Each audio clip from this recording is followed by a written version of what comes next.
السلام يا دمان أمد المسلمين gaar ahaan ummadda Soomaaliyeed caawa kooda luuliya ambariye dhammaan ummadda Soomaaliyeed aan dirayaa saaxiibkay Bifo iyo saaxiibkay Axmed ay joogaan xogaa erayay ka dhadhaan rabaan laba kalmood ay ka tuurayaan dadka ma intii ma Allah Soomaaliyeed oo yar baadka Soomaaliya hambariye dadka soo jeeda dadka waa jira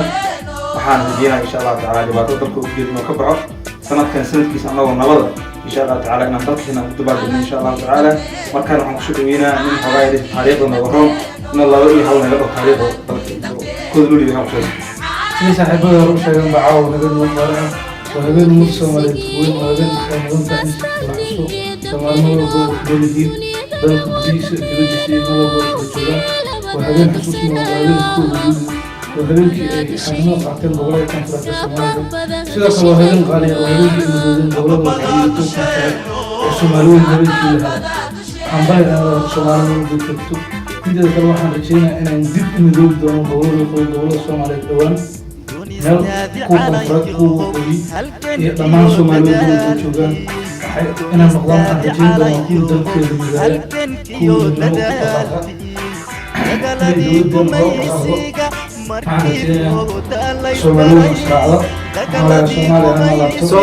Somaliye Tolstoy iskutir sadaye hadbakina tagdarane taageero waligina kuwaasi waxay qaar kamid ah muwaadiniinta Soomaaliyeed oo dalka Koonfur Afrika u dabaaldegay habeenka kooda Luulyo barnaamijka waxaa duubay oo soo diyaariyay waa Haydir Axmed Guure intaan barnaamijka lamid ku kulmeen waxaan ku dhaafay sidaa iyo nabadgelyo Soomaaliya noolaa